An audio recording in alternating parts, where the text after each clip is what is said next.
So మీ మీద దాడులు ఇంకా ఎక్కడైనా జరిగినాయా? మా ఇంటి దగ్గరే హ్మ్. మా ఇంటి దగ్గరికి వచ్చి హ్మ్. ఇద్దరు అగంతకులు హ్మ్. రాళ్ళు తీసుకొచ్చి ఓ.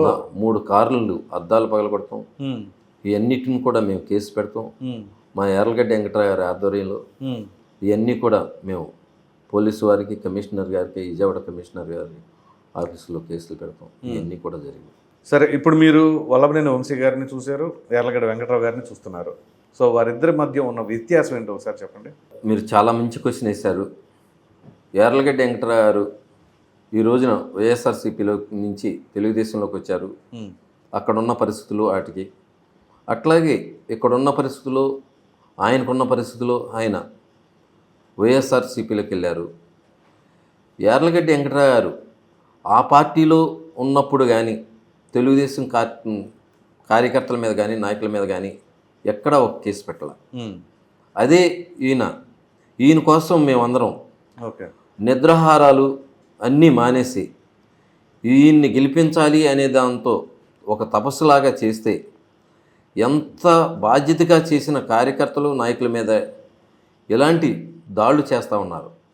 అదే ఈ యార్లగడ్డ వెంకటరావు గారు ఆ రోజున వైఎస్ఆర్లో ఉన్నప్పుడు ఎవరి మీద దాడులు చేయలేదు, తెలుగుదేశం వాళ్ళ మీద. ఈ రోజున తెలుగుదేశంలోకి వచ్చిన తర్వాత కూడా వాళ్ళ ఎవరి మీద కూడా ఒక కేసు కానీ ఒక ఇది కానీ పెట్టలేదు.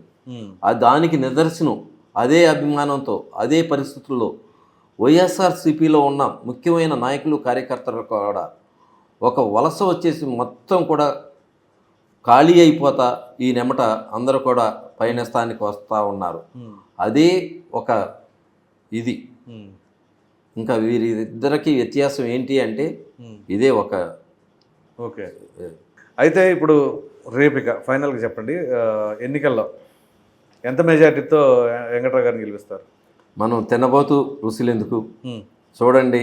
గన్నవరం నియోజకవర్గం ఏర్పడిన తర్వాత ఎప్పుడూ రానంత మెజార్టీ ఈ నియోజకవర్గం ఏర్పడిన తర్వాత మహామహులు గొప్ప నాయకులు పుచ్చలపల్లి సుందరయ్య గారు కానీ, కాకాని వెంకటరత్నం కానీ, ఎన్నికల సీతారామయ్య గారు కానీ, అట్లాగే గద్దె రామ్మోహన్ గారు కానీ, ఇట్లా అనేక మంది, బాలవర్ధన్ రావు గారు, అట్లాగే బీసీ నాయకుడు ముద్రబోయిన గారు, అనేక మంది గెలిచారు.